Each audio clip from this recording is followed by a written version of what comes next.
Please put yourselves on mute while we wait for other people to join in. And also in the meantime, you can take the opportunity to introduce yourself, let us know where you are from.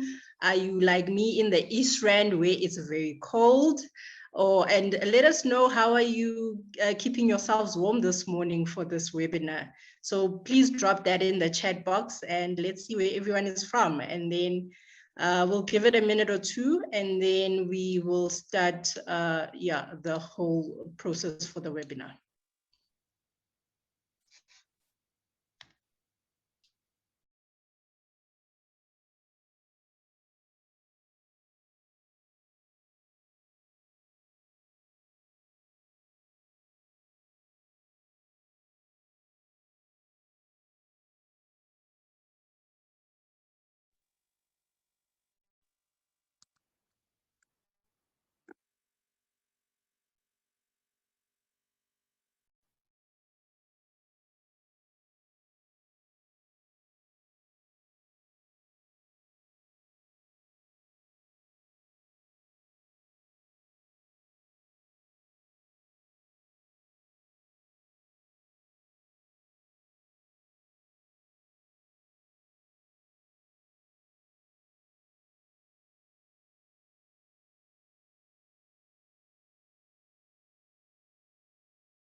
Yes, good day, everyone. It's 3 minutes past 12, and welcome to our first webinar for substance abuse with SADAG. So just to introduce myself, my name is Busisi Wetwala, and I'm currently the projects manager at SADAG. And one of my main projects that I work in is the substance abuse helpline. So, June is an important month that, focuses on substance abuse awareness, prevention, and treatment. And we thought, it would be such a lovely thing to capacitate, our counselors in terms of, practical tools and tips as, most awareness will be happening around this subject. And on coming the 26th of June is the International Day Against Drug Abuse and Illicit Trafficking. So we know there's a lot that's happening around the topic of substance abuse. And, we thought, let's not close off people. Let's not only do it for our counselors, but let's also open it up to, the larger SADAG community, because this is such important, vital information for us to learn, not only, in the professional aspects, but also in our personal lives. So just to look at the program for the day, Yes, so welcome everyone. And I'll be doing a brief background on the substance abuse helpline. And then we'll be moving over next to, unpacking available resources with Zagiti Msomi. And then looking at the processes and protocols for admissions, treatment, and aftercare services with Fraser Masombuga. And then at the end, we'll have the Q&A and closing. So while the presentations are ongoing, please feel free to, drop your questions in the chat box and we'll attend to them during the Q&A. And I'd also like to thank my team, our operations director, Cassie, who's in the background, being the tax person, assisting with everything, and also Petri. And a bit of Zoom house rules. Please keep yourselves muted, as you saw that the webinar is being recorded. So to avoid any interferences, please keep yourselves muted. And yeah, so just a brief background to, the SADAG helpline and the DSD partnership.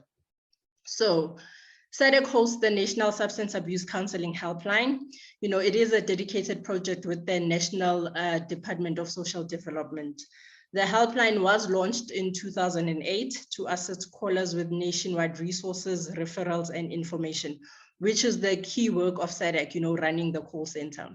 We have, our helpline is 24 hours. We have the dedicated phone line. We have the SMS line, and also we have other platforms that, people who need help can reach out to us, such as the Contact a Counselor online platform, which runs 24 hours. We also have the Gimoja Chat live online counseling, which runs 7 days a week, 365 days a year, but it runs from 9 a.m. till 4 p.m. And we also, produce brochures, substance abuse speaking books, which our speakers today know well about, key rings, armbands, and posters, which we provide, during awareness campaigns. One of the main key flagship programs for SADAG is also, support group training. So also in this subjects of substance abuse, SADAG does do training for those who want to run support groups for in relation to substance abuse. And we are continuously building relationships with, the provincial and regional coordinators dealing with substance abuse. This helps, with building our referral system. Therefore, we can better assist our callers.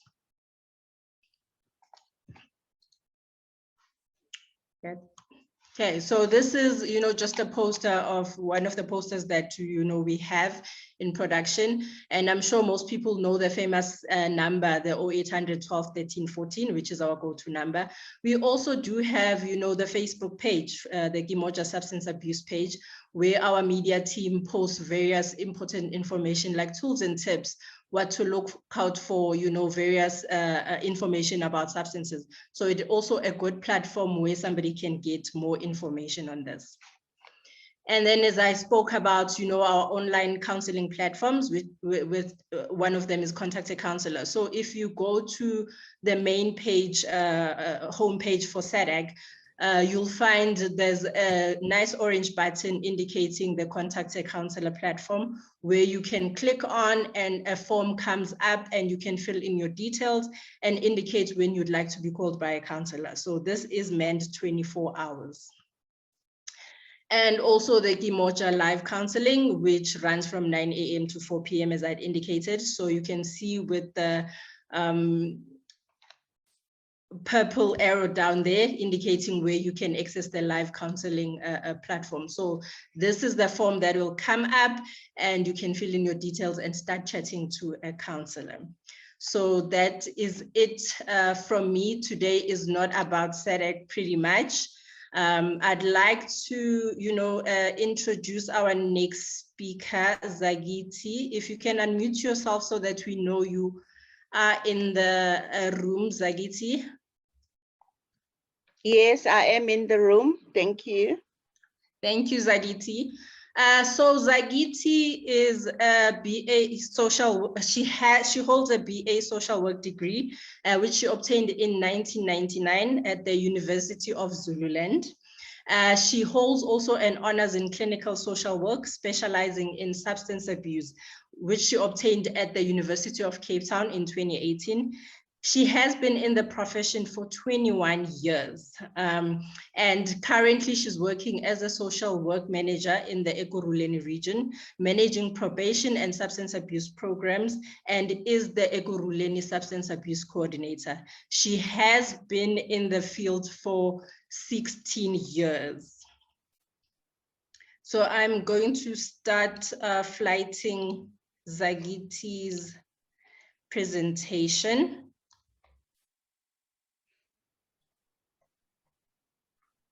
Okay.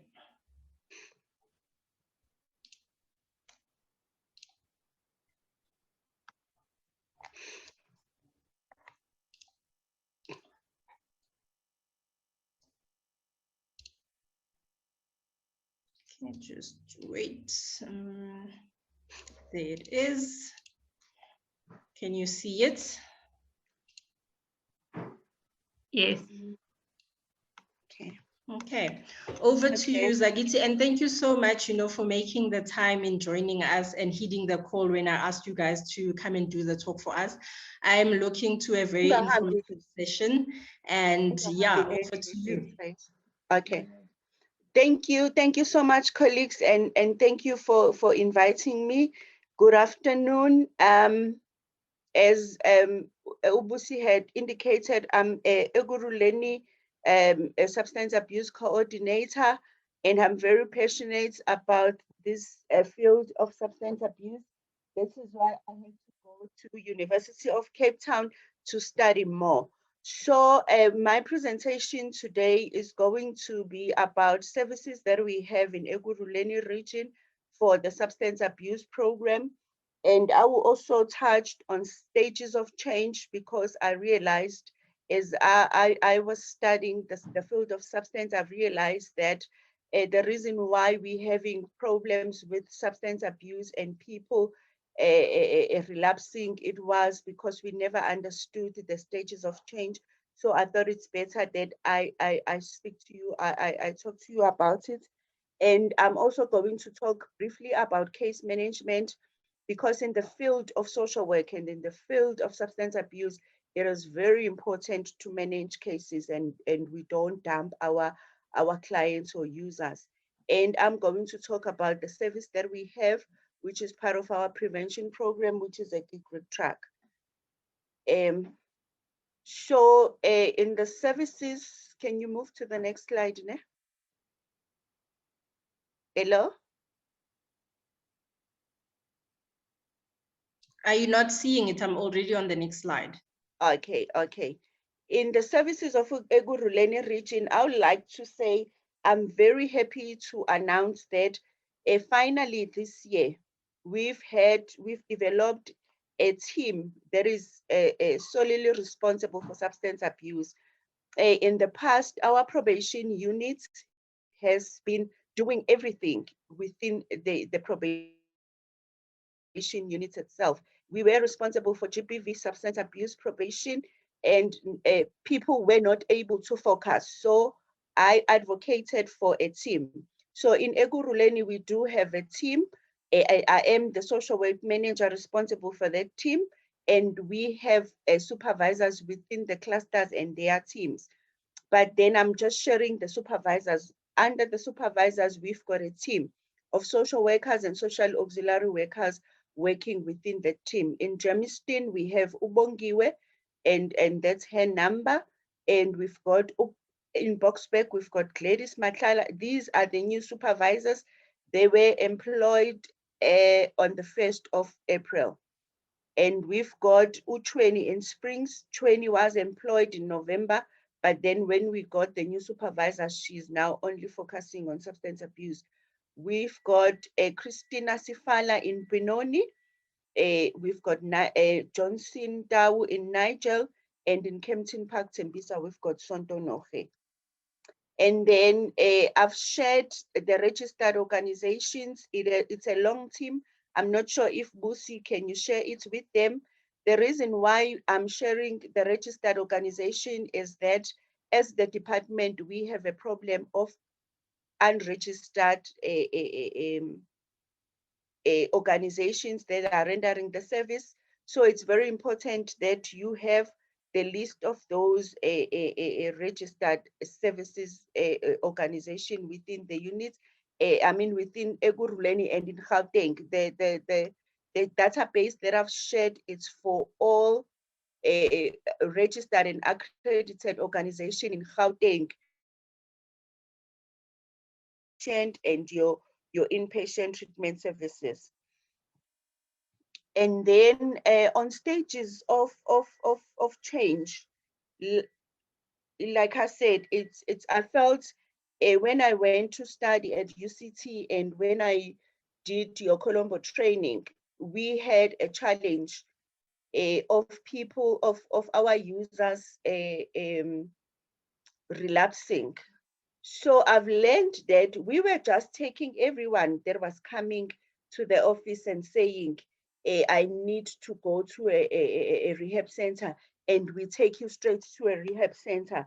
Then I learned about these interesting stages of change, to say, when a person is going through a stage of change, if a person decides that I wanna quit drugs, it might not that a person is already on action. So the stages of change,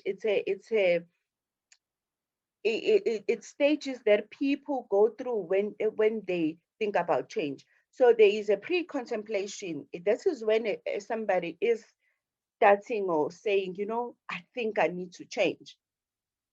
This does not mean this person is ready to go to a rehab.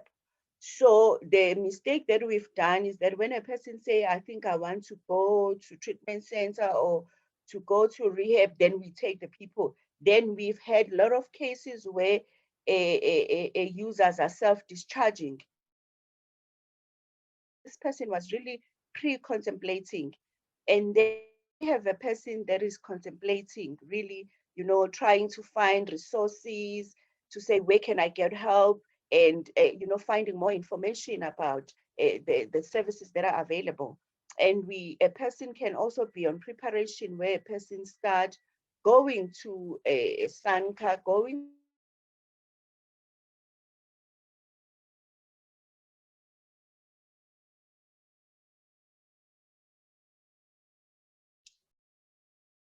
Hi, Zagiti. I'm not sure if I'm the only one, but I feel we've lost your audio.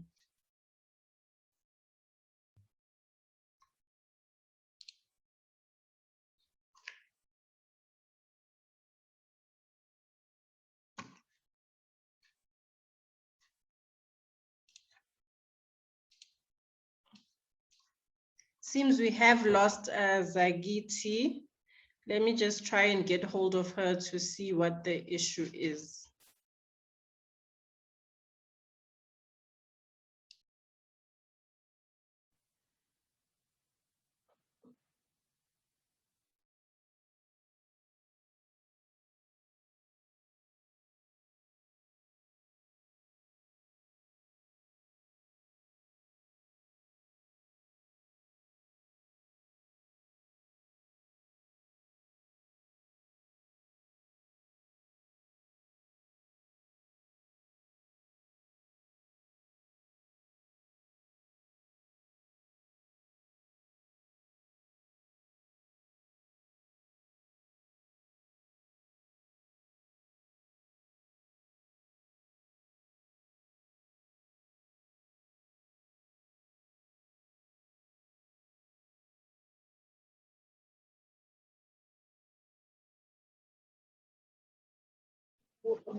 Sorry about those technical gremlins. Yeah, it's things that do happen, especially with online stuff. We are trying to get Zagi to get reconnected. In the interest of time, I'm not sure, I know Fraser is in the room already.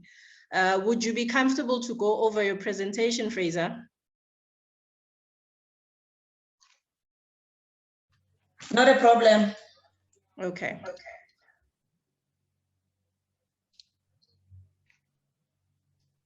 Okay, just to introduce, I think I got are you back? disconnected. Yes. Yes, you got disconnected. Yeah, these things do happen, especially with online. Are you Yes. good to proceed Yes. or? Yes. Where was Okay. I? Where did You you were, lose on stages? yes, you were still on the stages. Which one? Contemplation. Oh, okay. So on contemplation, that is when the person is thinking that, yeah, she's the person, the user is getting there, that I'm ready. I'm thinking, yeah, contemplating. And then on preparation, it's when the user is actually going and looking for information, going to SANCA, going to DSD offices, and looking for information on how to get help. And on action, it's when the user is ready to then go into a treatment center and attend the programs. And in the treatment center, whether it's community-based, outpatient, or in a treatment center. And on maintenance, it's when the user has done with the treatment program and is maintaining. The user is on recovery, but attending the aftercare services, your AA, your aftercare services that are within the province. And then on recurrence, it is when the user relapsed, and the user is going back to drugs. But what I would like to emphasize here is that since we've realized that we were taking users that are not ready to the treatment center, as the region, we now have programs or groups that we call preparation, where we take the user depending on which stage from pre-contemplation to contemplation, and then we prepare them for the treatment center. On pre-contemplation, we realize that users, they don't complete the program. They used not to complete the program. They will self-discharge themselves because they will cry about things like, oh, I didn't know that we share a dormitory. I didn't know that we eat a specific food. I didn't know that I'm not supposed to bring my own food. So in the pre-group that we take them to, we make sure that as we prepare them as per the treatment center that they are going to. If they sleep like 6 in a room, we tell them that they sleep. We've tried to get the menus, even the menus on the treatment centers that they go to, the rules of the treatment center, so that they go there knowing that this is what to expect. Also, with the challenges that we have with the parents, the parents, how much they love their children. They will want to bring cornflakes and wheat bix and bring the whole grocery for the user. So we make sure now it's a norm in our region that if it's a child during the pre-admin group that we invite the parents, we inform them what to expect in a treatment center, because sometimes it's not the users, but the parents who say, my son is telling me that he's sharing a room. My son is telling me that there are no conflicts there. So we ensure that we inform the parents, to say this is what to expect in the treatment center. And also the challenges that we faced during maintenance is that the users are facing problems at home because parents and families don't understand the issue of substance abuse. They will think when we take them to a treatment center, there is a machine that we put them through, which is called detox, and the user just get clean. They don't understand that when they come back after action, during maintenance, the user will still be faced with triggers and some behaviors. So it's very important for us that during the pre-admission, why are we doing all this during the pre-admission? We've realized that parents are so eager to attend whatever that we ask them to attend, because they want us to take their user to the treatment center. So they do attend our programs. But after the person has attended the treatment center and is on aftercare, we find that the parents don't attend. So that is why we mostly inform them or give them education about the whole process of maintenance and what is happening during the treatment. You can move to the next slide. Okay, about case management. You know why I wanted us to also talk about case management. We've also realized that we lose a lot of our clients because we do not have a social worker's proper case management. Once a user has been taken to a treatment center, a social worker forget about that client. So it is very important as professionals that we understand what is case management. Case management, it is a foundation for treatment planning. It establishes a baseline for measuring a client's progress. It also prioritizes a client's needs. It identifies the main problems and strengths of the client. It identifies the client's goals, and it determines the options for the treatment. You can move. Why do we want case management? Case management is important because it coordinates services. It prevents fragmentation among departments and levels of care. You know why I'm talking about the coordination of services? If I'm a case manager, after assessment, based on the client's needs, I need to identify the needs so that as a case manager, I can ensure that my client is attending all the services based on his or her needs. Because it doesn't mean that when a client comes to me with a substance abuse problem, that is the only a problem that my client has. There might be other problems that causes the client to take substances. So it's very important for me to be able to coordinate the services, and it ensures the smooth movement through the services continuum. All the levels of services, it ensures that this client goes through all these services. It removes or reduces barriers to the services. You can move to the next slide. Case management is important because it is a single point of contact, client-driven. It promotes advocacy. It is community-based. It is practical, anticipatory, flexible, and cultural sensitive. You know, if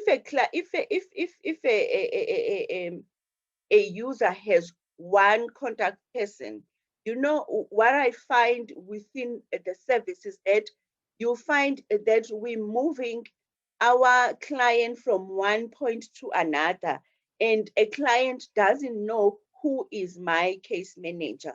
It promotes coordination. It ensures continuity. It provides client with an anchor. It responds to client's need.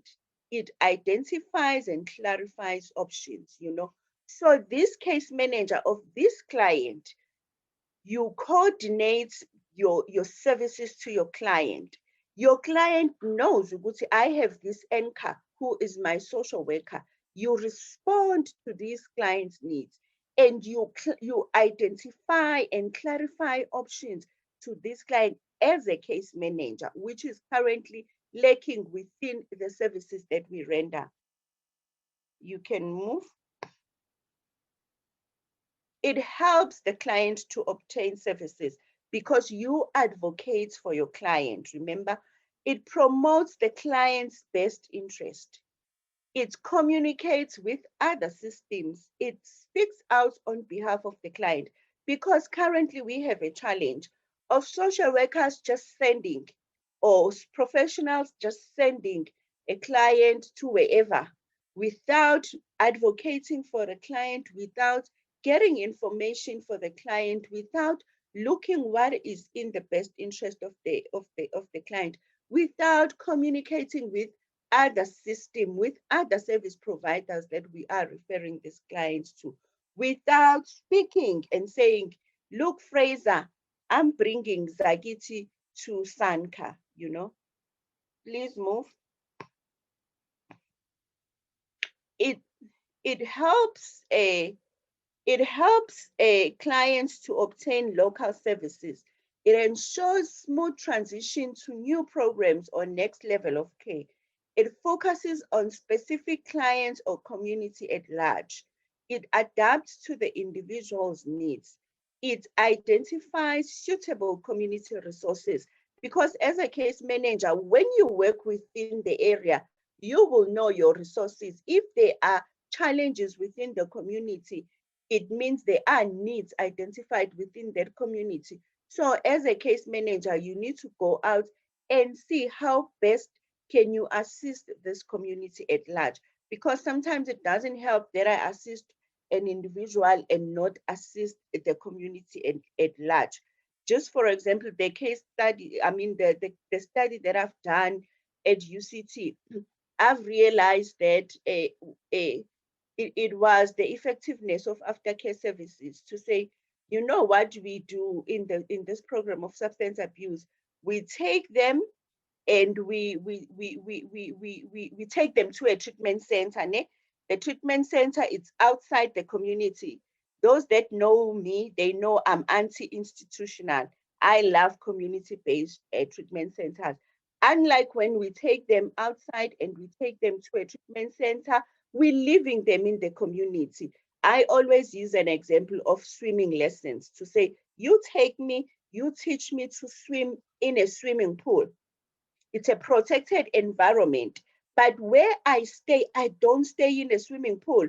I stay in a river with crocodile. That is where I need to swim. So I think this is what we end up doing, because we end up taking these users to the treatment center and the community remains the same. They told me most of their challenges, it's the hotspots. It's the friends that they've been smoking with. After treatment center, obviously you come back home. The hotspots, the people where they sell drugs, it's on your way to the tuck shop when they ask you to buy bread.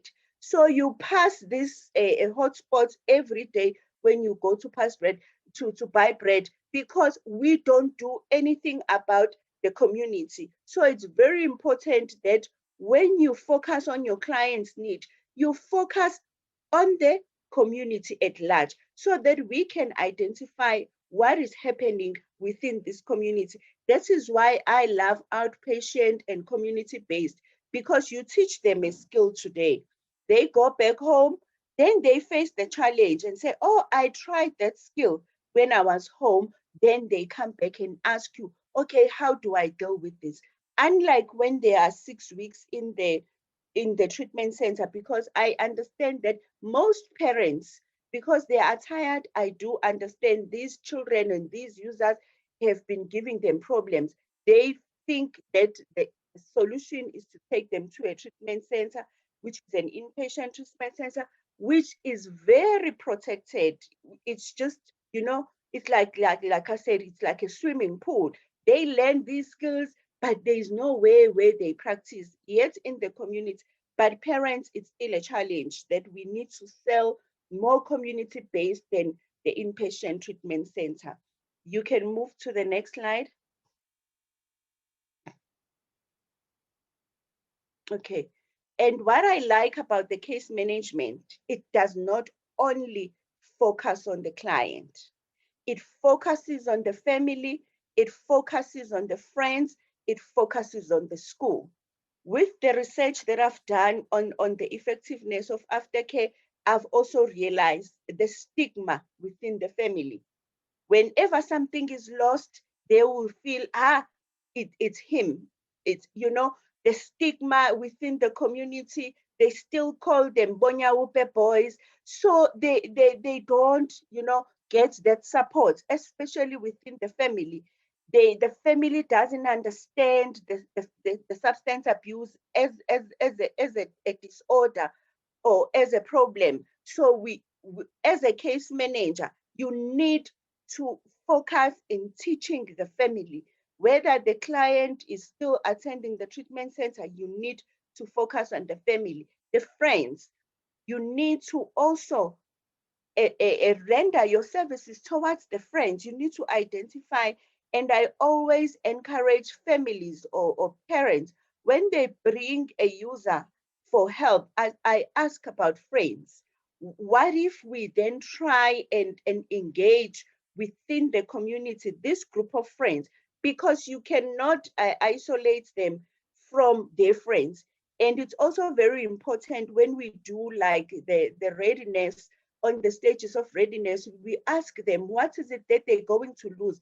Remember, the user is losing a lot of things when I decide to quit drugs. I've been having these friends maybe for years. We've been friends for 10 years. And if alone I decide to leave this group, it means I'm not only losing the drugs, I'm also losing these friends. And friends are important to them. So it's very important as a case manager that you also involve the friends, you also involve the school. You didn't give me time. Mina, I talk, shame. No, you can move. So please tell me if I'm using all of my time. Ne? So the steps of case management, colleagues, social workers, every professional, assessment is the most important step. We are losing most of our clients within this profession because we are failing at the beginning. We are failing to conduct proper assessment. After on assessment, you need to identify the needs of these clients, and then you plan based on the identified needs. And then you link. Linkage is very important. Linking your client as a case manager with the relevant resources. And then you monitor, because as social workers, me included, we just refer. We don't monitor. You don't know whether a person went there, God help, JO, even on our assessment, I love us when we do assessment, we need to identify the strength and the opportunities. Sometimes we just refer a person, you don't even ask if the person does have money to go to DSD office or to SANCA office. So these things are very important. Hence, the assessment as a professional is very important. Assess if there's someone that can give this person money. Assess if this person has a support, a structure, assess, so that you can be able to plan. Because then if a person doesn't have money to take a taxi, you can't plan a person that a person needs to go and visit and go to Sanka where the person needs to take 2 taxis. So these are the little things that we miss within the profession. And then you need to advocate for your client. When you refer, advocate for your client. Advocacy is one of the skills that social workers need to have. You can move to the next slide. Okay, so as I've said, assessment is the foundation of the treatment plan. You cannot do treatment without assessing. You need to do the client's needs, assess the need, not just one aspect of the presenting problem. To say, the client came because she needs or he needs a substance, but there are other aspects. Remember, as social workers or a social services profession, we need to look other than the presenting program. And then it also helps to prioritize the client's needs. You determine which are the most pressing needs. Is the client hungry? Then where can I get food? Because we can't rehabilitate a hungry person. So you prioritize, these are the needs of these clients, these are the most pressing needs, and then you do your proper planning. You can move.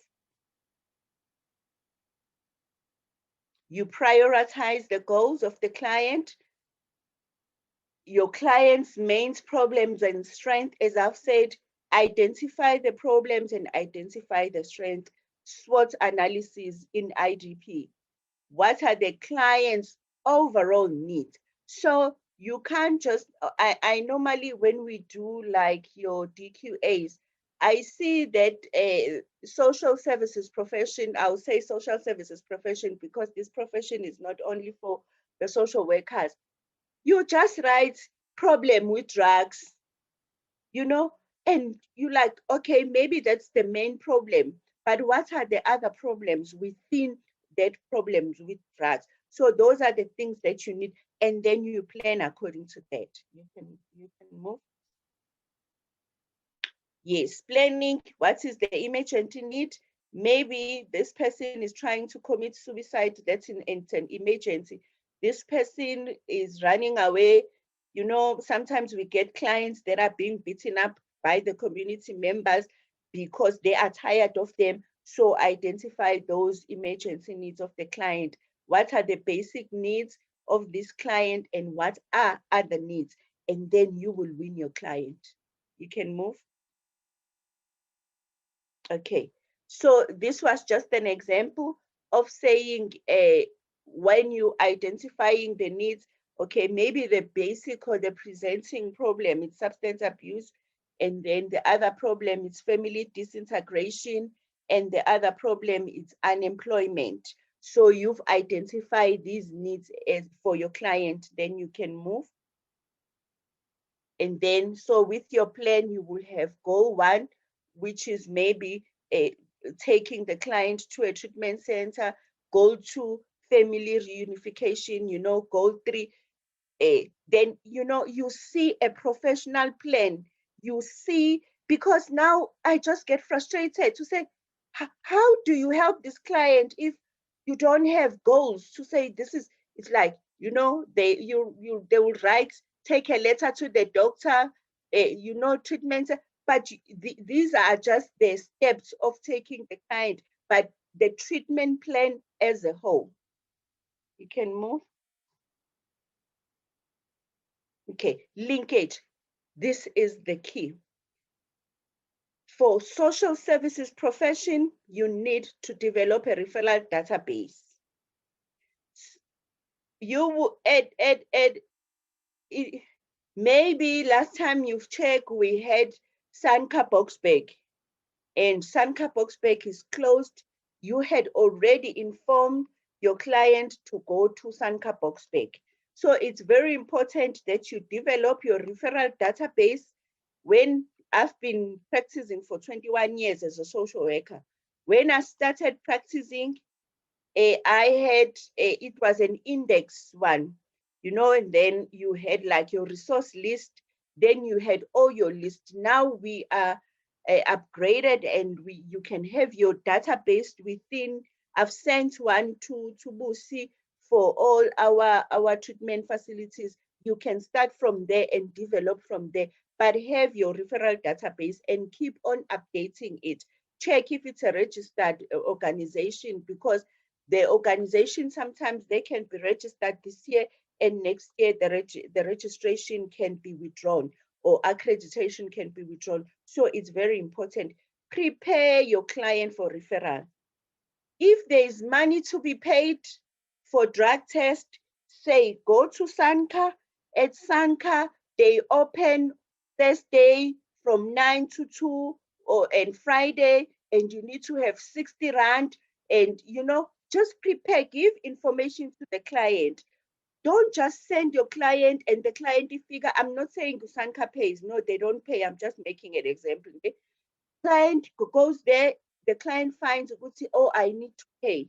You know, the client goes there on Monday, the client realized Monday is closed. You can only come on Thursday. So it's very important that you prepare your client for referral.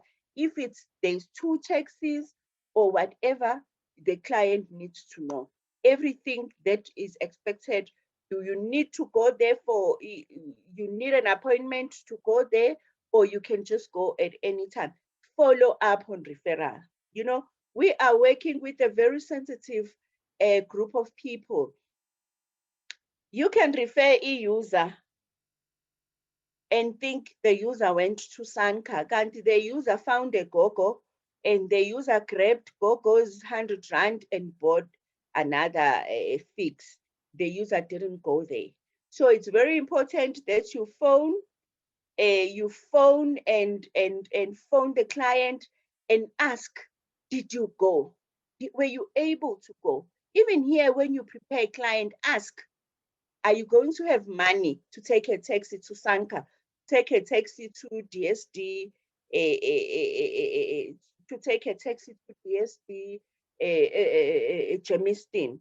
Maintain your referral resources. Okay, it was about ensuring that it's updated, you maintain, and you build the relationship with your resources.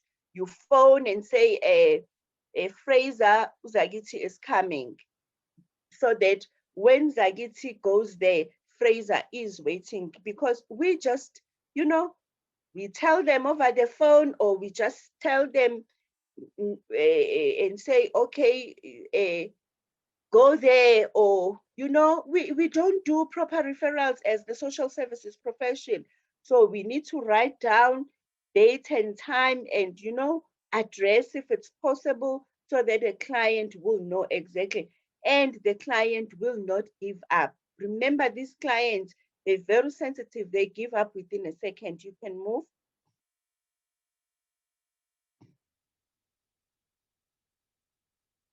Okay. So it's just also to inform that it's a critical part, and all organizations have boundaries.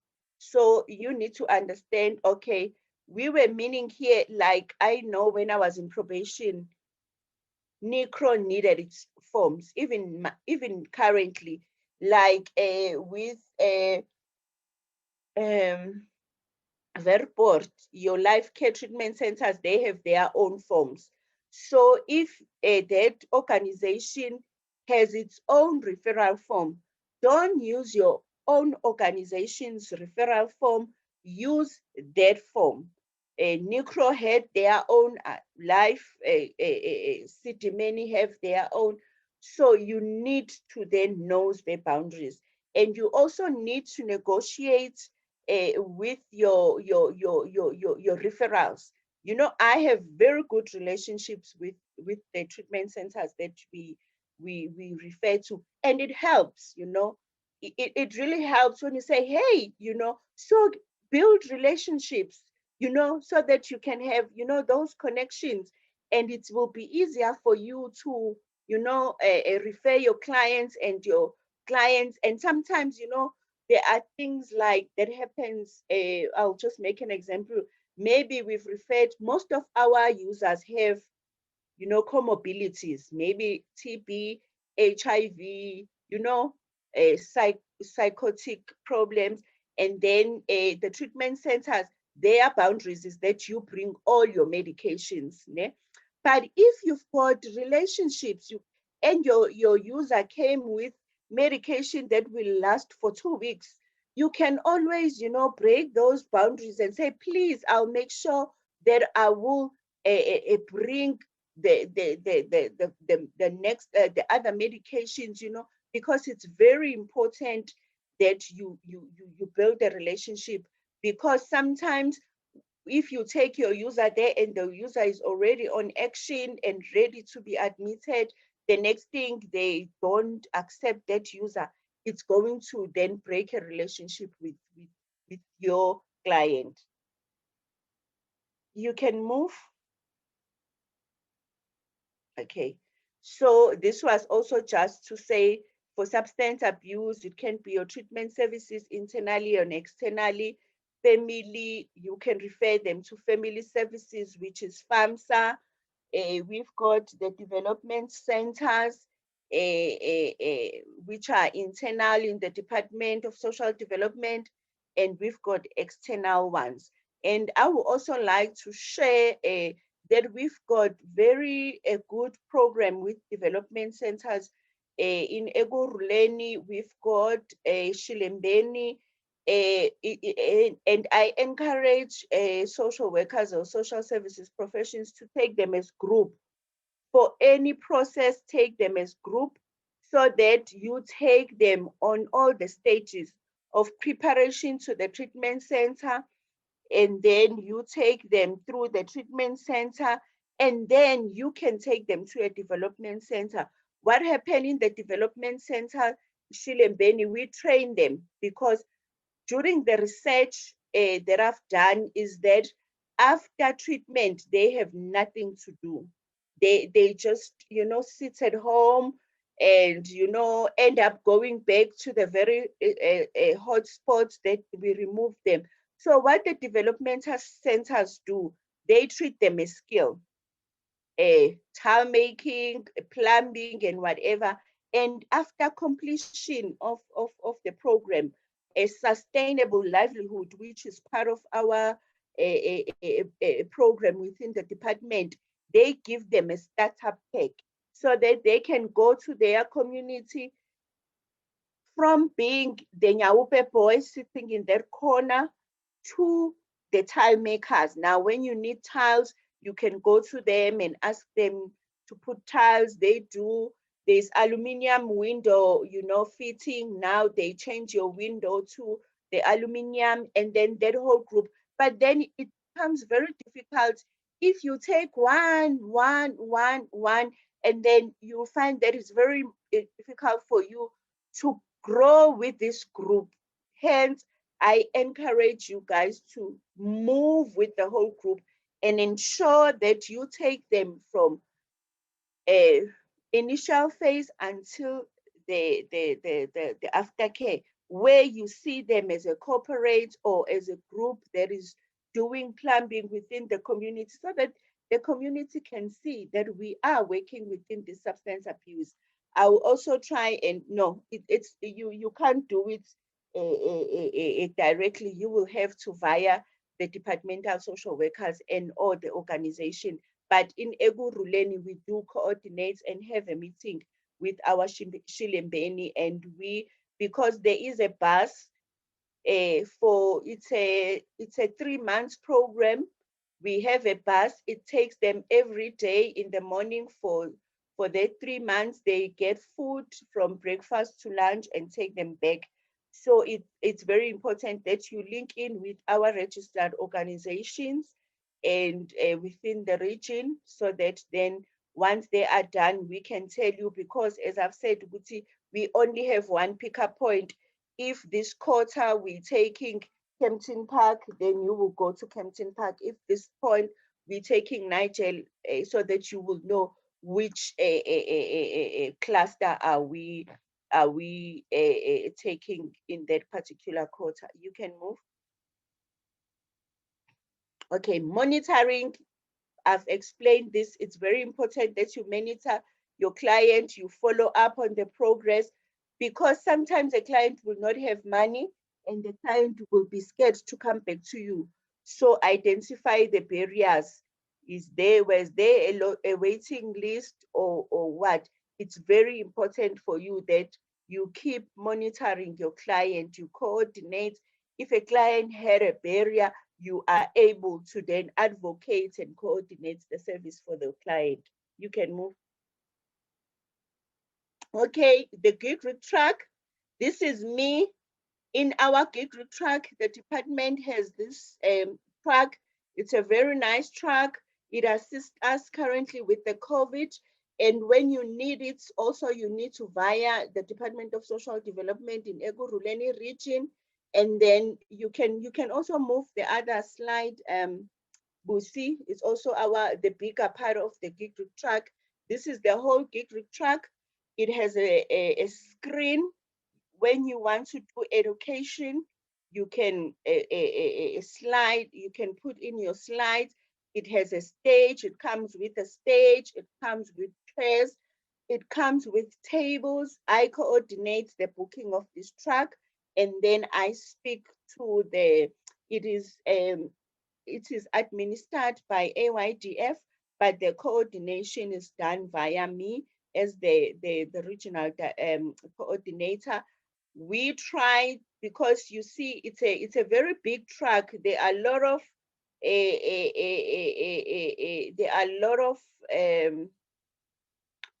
or logistics. So they prefer to have a day in between, maybe Monday, Wednesday, Friday, so that they can rest. But sometimes we do push them into having it going every day.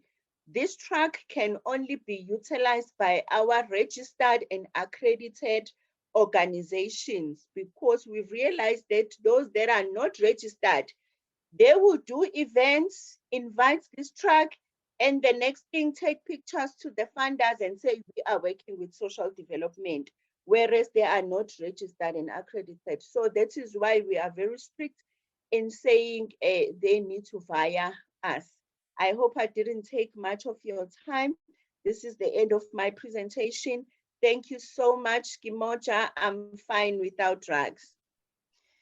Wow. Thank you so much, Zagiti. I think we are all filled with so much information. And, you know, when I had the conversation with you about the brief of the talk, and one of my interests was, you know, what are the challenges, you know, are being faced? And you've unpacked them so well. I think definitely even those who are counseling on the lines, they know what points to touch on. And it's beautiful because we have a recording, so we can always go back and actually, you know, look at, you know, all the points that you've touched on. So thank you so much. Next up, we are going to move to our next speaker, who is Fraser Masombuga. She is currently the manager for the community service at Sanka Horizon Alcohol and Drug Center. She has 13 years of experience in the field of substance abuse. Fraser specializes in the running of the day-to-day outpatient clinics, educating and monitoring staff, volunteers, and the Kimoja coaches in delivering the good service to the communities. Fraser is a powerful source in the organization, and I can attest to that because I've seen her in the field in one of her wellness activities, and she uses her positive attitude and energy to encourage and empower people to not give up in life no matter what they face. She's passionate about community work, not so much about office work. Fraser is inspired by her family and her two beautiful daughters, and Kazimula and Melogutlo, who are 11 and 7. So I'm going to start sharing your presentation. If you can unmute yourself.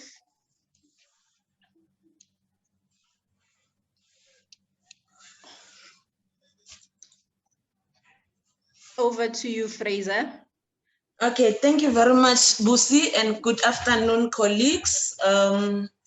As they've said, my name is Fraser Masombuga from Sanka Horizon. I'm gonna take you through the referral procedures, or what happens before a person can be admitted to a rehab center. What we do, yeah, you can move to the next slide about our services. These are our services that we are rendering in the community. It's intake, screening, and assessment. And Zagiti spoke a lot about assessments. Then we do outpatient program, meaning we don't admit patients in the outpatient. They only come to us either for non-medical purposes or for medical outpatient program. And then we also refer patients to inpatient centers. We also do individual therapy sessions. We do group therapy sessions. We do family support sessions whereby the families comes every week on Wednesdays at 10 o'clock. Then we meet with the family members. We empower them on how to treat these people or how to handle them. And then we also have aftercare program, which is very important. Then we also render a puppet show to crutches, to grade R's, to 3.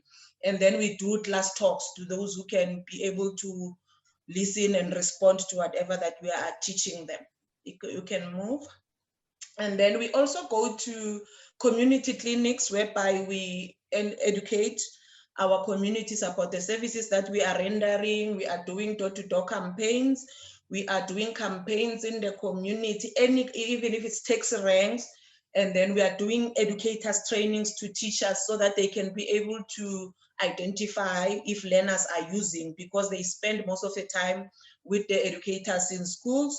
And then we go to various NPOs and NGOs whereby we also train them on the issues of substance abuse and how do they do referrals. We have a Lulu program whereby we try to keep our youngsters, as it is youth months, we try to keep our youngsters in terms of doing sporting activities. It's also a social development program. Then we also do church presentations and community support groups. Yes, we can move. Okay, we also do a Kimoja program with the mass and modular. We also have the monthly meetings, quarterly meetings with other stakeholders whereby we discuss the progress that we are doing in the communities. And then we also do in-service trainings for our staff members. All right, as Sangha Horizon, our head office is in Boksburg. It's an inpatient treatment center, but then it has got satellite offices, which is Davidson, Eto'o, Watville, and Barcelona. Okay, what happens during the group sessions? We have the medical outpatient sessions, whereby those patients, from the assessment, we decide to say, after assessing the patient, you're gonna see if the needs of the patients are, this patient is gonna go for inpatient treatment center, or this person can be serviced outside. So during medical outpatient, we give them medication. Then every week on Wednesday morning, 9 o'clock, they attend the outpatient group services. We have various topics that we discuss with specifically those who are taking medication. Then after 10 days of medication outside the rehab, then they're gonna, they will continue with the outpatient group for 6 weeks. And then after that, we move them to aftercare. Then we have family support sessions, which I've already highlighted to say families also comes Wednesday, 10 o'clock. The very same families, they come here at 10 o'clock, we empower them because when they go back to the community, they are being judged to say your children are doing this, your children are doing this. So they feel less important in the community. But as soon as they come here, we have the support group for those parents of those children who are using substances. They feel empowered. They are able to teach other people to say, how do we treat these people? If we see a person who's using Nyahupe, we don't treat that person like a criminal. This is how we need to treat them, and we need to support them. And then we also apply for them to go to rehabs. But before they go to rehab, as Zagiti has highlighted, we normally have preparation groups to say, okay, guys, you are going to a rehab. Those group sessions are taking place also on Wednesdays, 12 o'clock. All our group sessions are happening on Wednesdays. Then that's where we educate them to say, when you go to a rehab, this is what is going to happen. And then you're going to attend group sessions, because if we don't start with the group sessions outside, then when they go to a rehab center, then they feel that I can't share this information, I can't share this information. Then they feel bored, then they want to discharge themselves. So we prepare them to say, as you are going there, don't compare yourself with other people there at the rehab center. You need to respect the rules at the rehab center.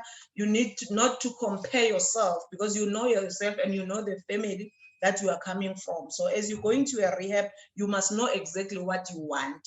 And then we check the readiness to say, are they ready to be admitted to an inpatient treatment center?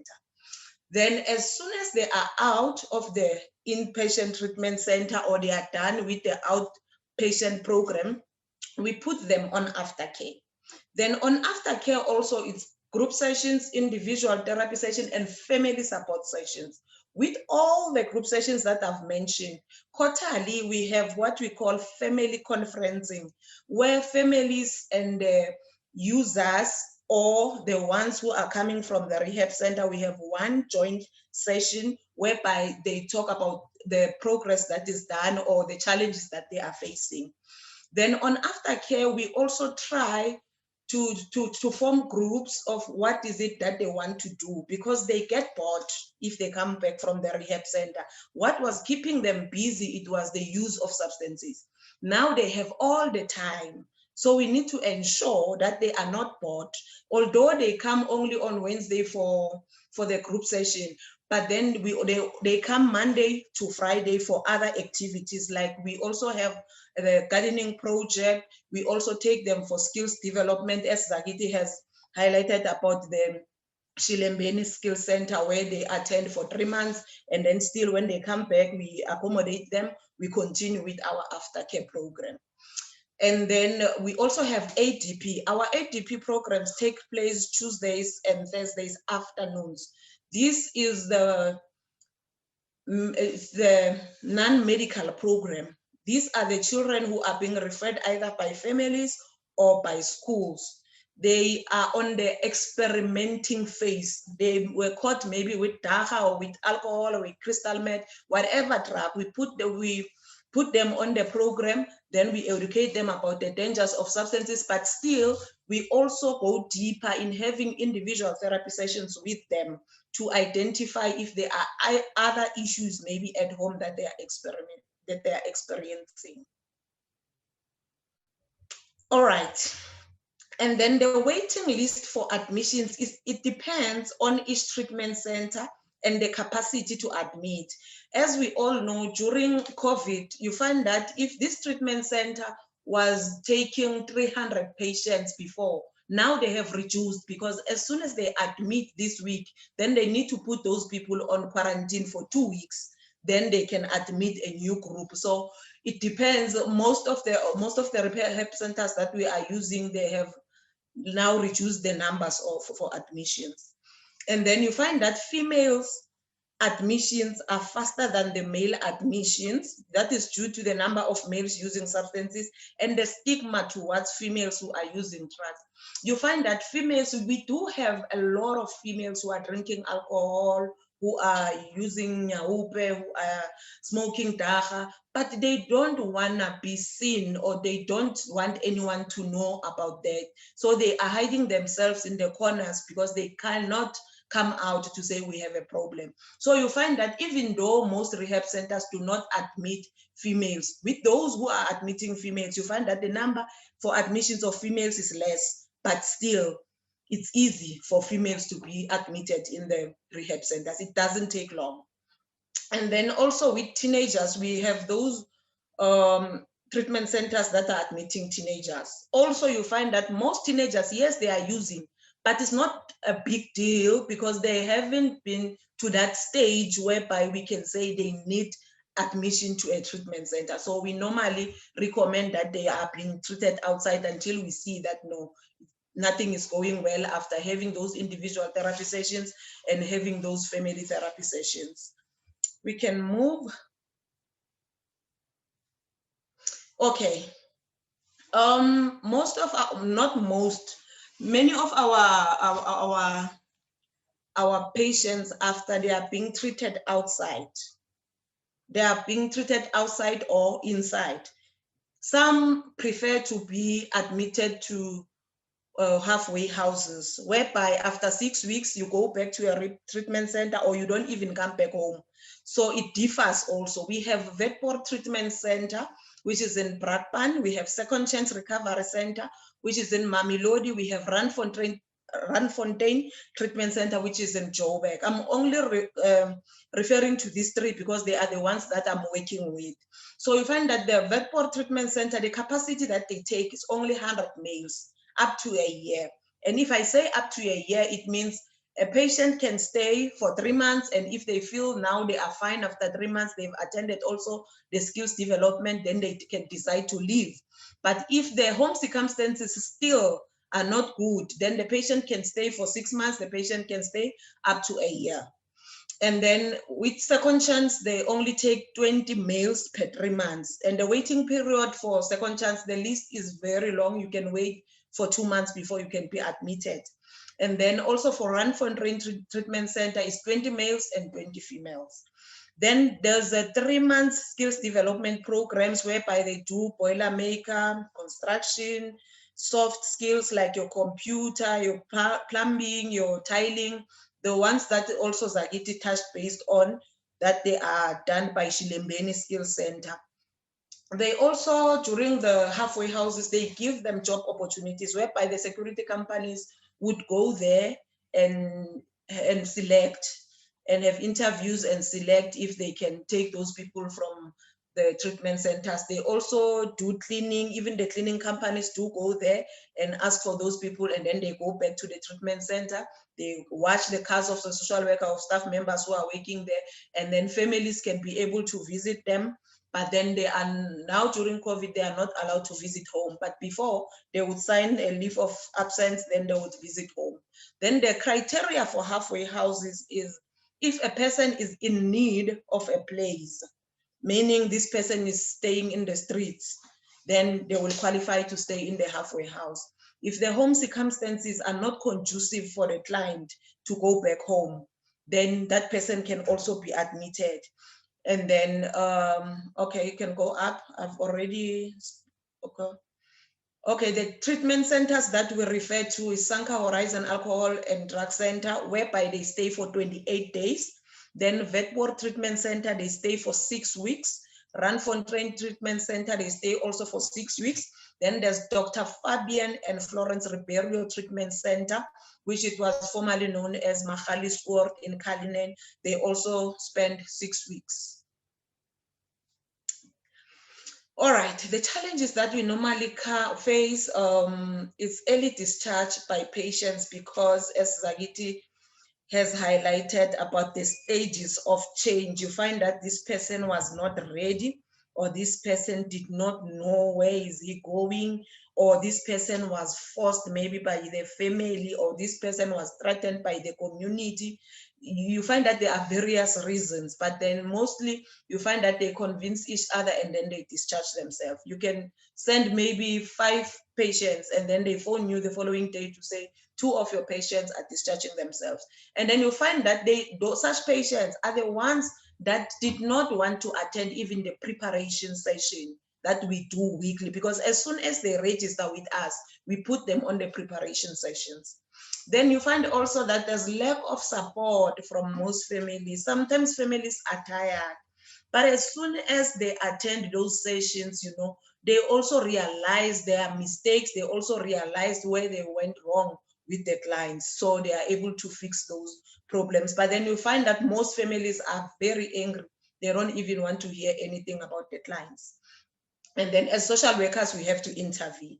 And then the level of unemployment also, most people are bored. When they are sitting at home and doing nothing, they are bored. And then you find that they are from rehab, they have been attending aftercare, but still they are bored. They have learned almost everything, but still nothing is happening.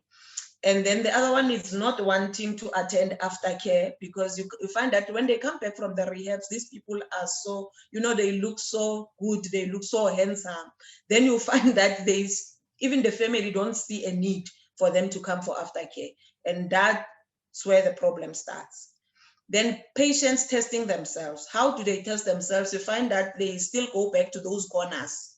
They were empowered in the rehab centers, or we also empower them in the outpatient centers to say, please don't go back to those corners where you used to stay. But you find that they will just go and say, no, I've been clean for 3 months, I've been clean for 4 months or 5 months, I will just sit with them, I won't smoke. You find that 2 weeks down the line, they are already using.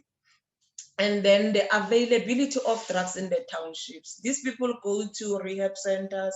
When they come back, you find they call these people who are selling, the drug dealers, they call them snake man.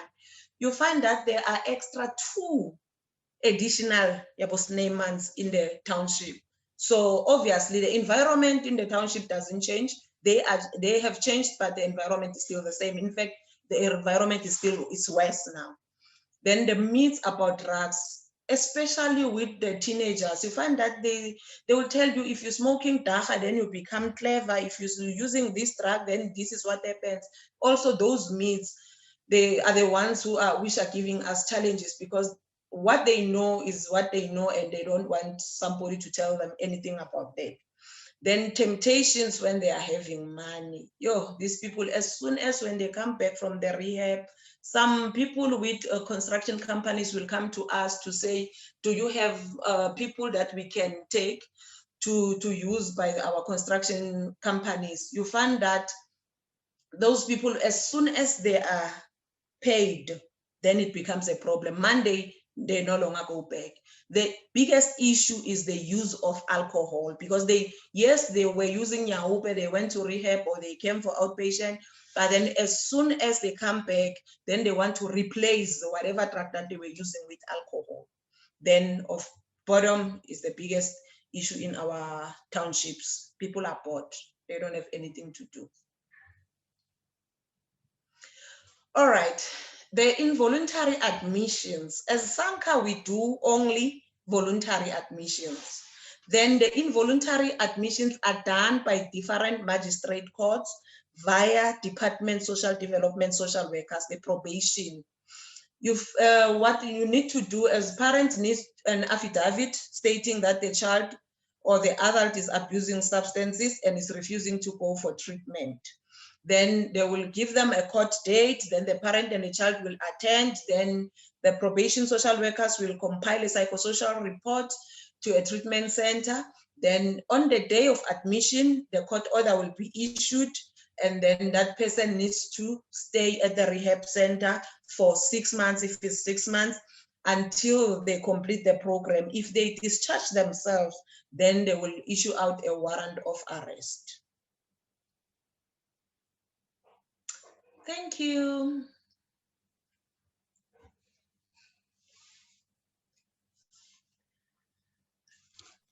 There I am talking with my mic off. Thank you so much, Fraser. Again, when I spoke to you, I indicated all the things that, would like to be unpacked when it comes to this. And definitely you have, indicated all the issues that I personally wanted to be covered, because I know, as a person who's sat on the substance abuse line, what questions we had. I do have a question on my side. I'm not sure if, yes, Fraser can answer it. So I understand that, the assessment, there's the preparation, and then there's the treatment aspect. How long does it take? What is the time frame for somebody, to be on assessment, and then the preparation, and then get into treatment? Because I found, some people do complain about that they want to get onto treatment, but it's taking so long. So it would be nice to explain to people how long normally does it take? Yeah, no, it's difficult to say, because it depends on the treatment center that you are referring that person to. You find that others, a month is enough for a person to wait. But then due to COVID, as I'm saying, due to COVID, as I said even before, it's difficult for people to be admitted as soon as they want to. But then within a month, for females, teenagers, and depending on the treatment center, the longest I can say maybe it's 2 months. Okay. Because as we speak now, I applied for Kalinin, Dr. FNF. I sent the reports on the 6th of May. They only responded today. They're gonna be admitted on the 5th of July. So 2 months basically. Okay. And Zagiti, we had a question on the chat box for you. It reads as follows: can you recall for us an example of involving a user's friends in the treatment plan without bringing in triggers or hotspots? Also, can you take us through a typical process of a user being allocated to a social worker? So what's the process there? Okay. In terms of the group, and friends, in my services, I've never found a user that is using alone at home. There are always a group in a certain hotspots. Most of the time they have a hotspot, and then in that hotspot, there will be somebody that coming. So I always suggest that as social workers or social services profession, you go there in that hotspot. Don't expect them to come to the office. Go to that hotspot, start preparing them there, and work with them there until they are at a level of being ready. And then you take them as a group. You apply for them. Normally, it's not advisable to put them in same treatment center because they form gangsterism, but at least you know the process. One, you can take two to Dr. FNF, take two to Randfontein, take two to Verport, and then plan, because remember I said you need to plan. So as a social services profession, you can't do anything without plan. So you need to give yourself to say this, from this day to this day, we are doing preparation with them. At this day to this day, they are in a treatment center. And this day to this day, you've already made appointment with Shilembeni. You know this is when they're going to go and attend the program. So you just need to do a proper planning. Sorry, what was the next question? It was, can you take us through a typical process of a user being allocated to a social worker? Okay, what happens in, we've got organizations work differently. Fraser had explained their process. Within the department, we've got social workers that are specifically allocated to do substance. You come, they do intake. From intake, it goes to a supervisor, and the supervisor allocates to the social worker based on the cases that the social worker has. And then you go and attend the pre-admission group. And just to add on Fraser, sometimes the time of how long does it take, it doesn't depend only on the availability of space, but it depends on your stage of readiness you are, because others can be on action quicker than you, and we still have issues to deal with. So we cannot just take you to a treatment center because others are ready. We also need, or the space is available, we also need to determine and identify which stage of readiness are you in. I hope I've covered. Yeah, thank you so much. I think there's another question that we got, pre the event. They sent through one, I think one of the pressing questions, and Fraser did touch on it in terms of involuntary admitting. But, when you want to assist a family member, like parents who are being threatened by a family member who's using substances, but you don't want to go the legal route, and you, what legally, what can they do to force them? But you also don't want to get them arrested. You don't want to go through the whole police station, because I also heard once you take them through the court and they abscond from the treatment, then there's a warrant of arrest. So how could you help somebody, without, going that route of scaring them that they might be arrested? Okay, in my other presentation, I had the role of the family. It is so unfortunate that family, it doesn't understand tough love. With involuntary, unfortunately, it's either voluntary or involuntary. The families, others they need to really open a case, a criminal case. Others, they really need to go through the court procedure. Unfortunately, we have very little cooperation when it comes to families, I think 2 weeks back, we also had this parent saying to us, she has a gun. It's either we take this child to a treatment center or she is going to shoot this child. And I was like, but there's no other way. Open a case against the child, and then we will deal with the matter in court. I don't know why are they so scared to then take them through court procedure. I think they don't understand our processes when it comes to probation, because if it's a child, I'll just speak only about the children. If a child is arrested and a child has committed an offense because of substances, okay, the case is opened, we take the child to a treatment center, and then we issue a form called Form 9 that is taken to the court, and that case is removed. The child is removed from the criminal record, So I think maybe we need to do more education as part of the probation services to educate the parents about the processes, to say, if a child has completed the treatment, we will fill in the form, take it to a court, and then the child's names will be removed from the criminal record. Okay. I think another, a pressing question on my side is, in the instance for somebody who's gone to rehab, and they've gone through the whole treatment and they came out okay, and then they relapse. So I've heard that, if there's a long waiting list and then they are put at the bottom of the list, how true is this? What are the chances of somebody, going back to rehab after relapsing? Yes, Fraser. Okay. Okay. They stay for 3 months. With all rehab centers, they are supposed to wait for 3 months before they can be readmitted again. Okay. So Yes. they have to be in the rehab 3 months or after the rehab?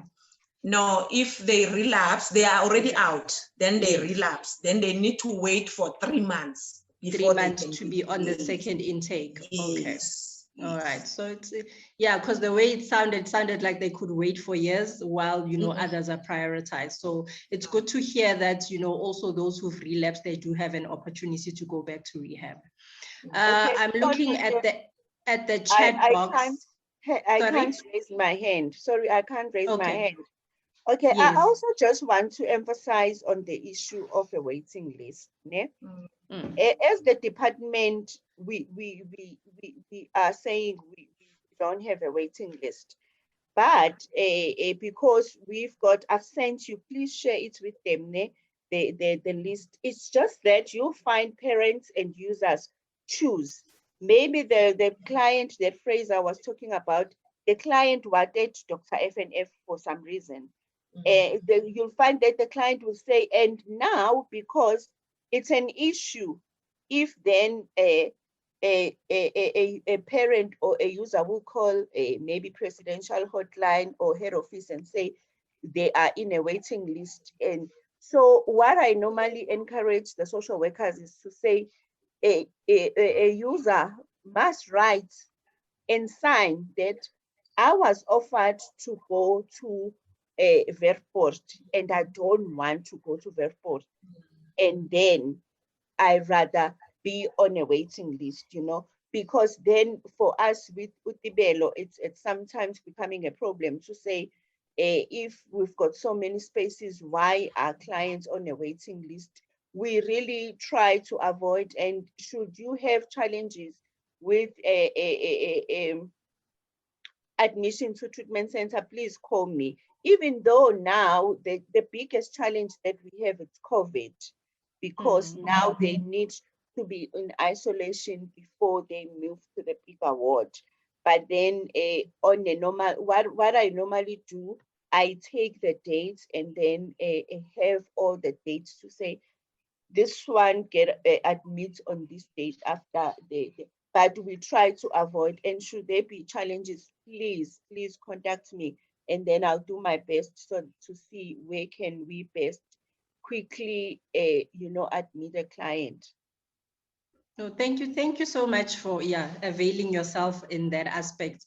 I do see another question on the chat box. Yes, it's from Lynn Malan, and she's asking, what resources are there for people with no access to finance or medical aids? And I understand this talk was for government resources, which are free of charge.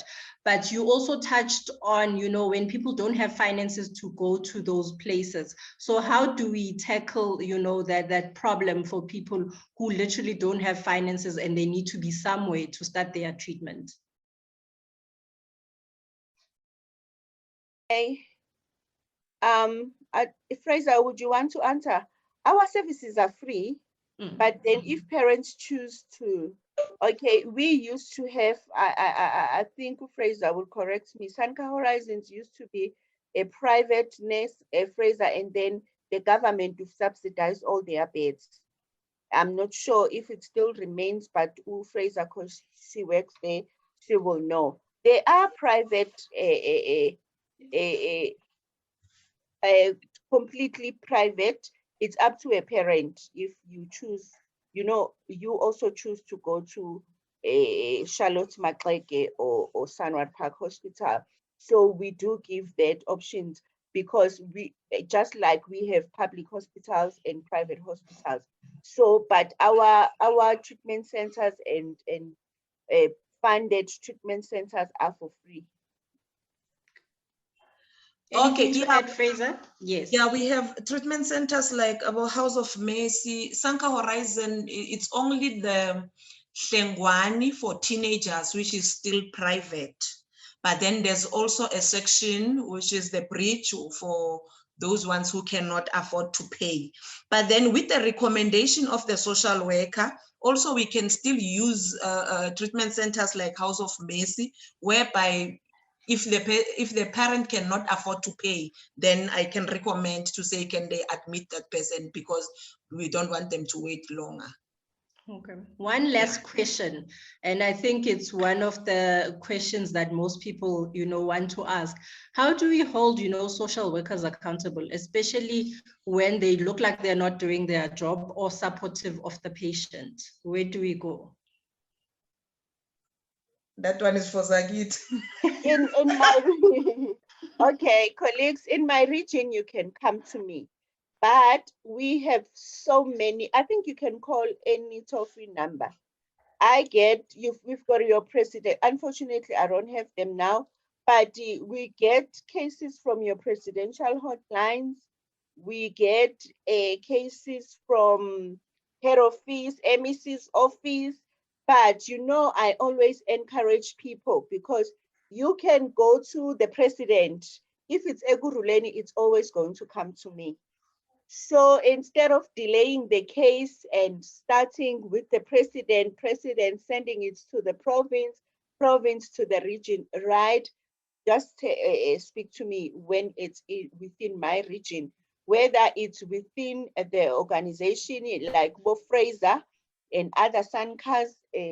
Please contact me and I will try and do my best, because whether it's as long as it's in the region, I'm the Eguruleni coordinator.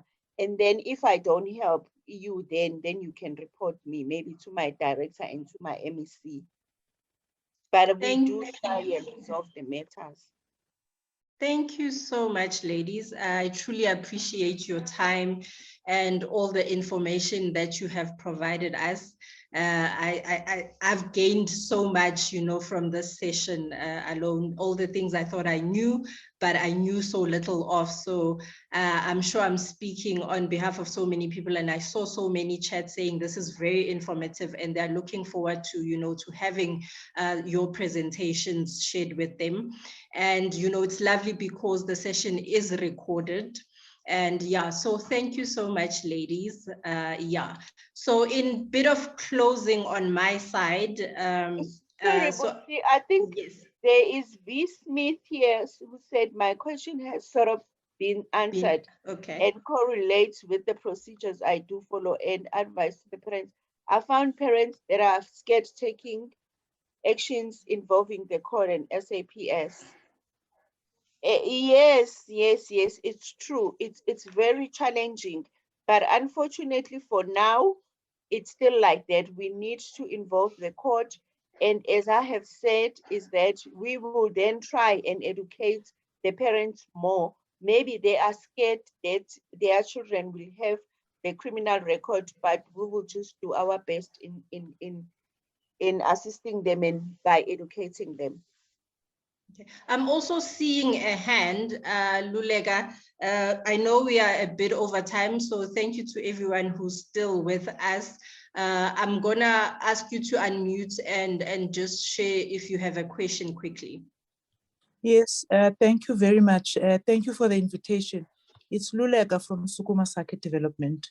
We'd like to thank you for this webinar. It was very informative. There's 4 of us from the organization here, and we express the same regarding the value that we got out of this. There is only one question that I have. I hear there's mention of Ekurhuleni, and we are servicing mainly Tshwane and the West Rand. We service other regions only when there's a problem and we are invited. What I want to establish in light of what I've said is, are the upcoming webinars that are going to be inclusive in terms of other regions in the future? Or is this webinar for all regions, just that UAUS Zagiti is representing from Ekurhuleni? Because now, even about bookings, it is Ekurhuleni specific, hence my question. Thank you very much. No, totally. I understand, Lulega, your question and how, it is area specific. So, because we do form, relationships with a number of the provincial coordinators. So I have very close, relations, and they've been, open and in assisting us. So these were the first point of people that we could call to come and do this webinar for us, to just give us a highlight of what's available out there. And hopefully in the future, definitely we can tap on to even other provinces to find out what are their challenges, how can people can be assisted. And if we can have, more and more of these conversations across board, we are more than happy. So we are still always trying to engage with other regional coordinators, provincial coordinators. So it's something that's definitely in the pipeline. Thank you very much. One last request. Is it going to be possible to share the presentations that were presented here, or at least a summary? Thank you very much. Yes, so we do have the presentations, and we will be sharing them with everyone who had signed up for the webinar. You can pop your email address in the chat, and I'll save the chat and yeah, send it to you as well. Thank you very much. Thank you. So just to, touch on our upcoming webinars, as I had indicated, this is the first of 3, which I feel we should have many more. So next week, Tuesday, on the 15th, we'll be looking at civil society organizations in the awareness and prevention of and treatment of substance abuse disorders. So mark that in your calendar so that you don't get booked out. Also on the 22nd, we're gonna be, touching on lived experiences of patients and loved ones, because there is so much to learn from people who've gone through this journey. Thank you so much for joining us today. I hope you enjoyed the session as much as I did, and I look forward to having you guys next week, and we will be sharing the information and the invite to the next sessions. Thank you so much for the invite, and thank you, colleagues, for listening to us. Thank you. You can even switch on your camera so we can see you before you go. I'm in bed. Working from home. Oh, it's so nice. No, thank you so much, ladies. Thank you. And that's a wrap from us, guys. Thank you. Bye, guys. Bye, Tebogo.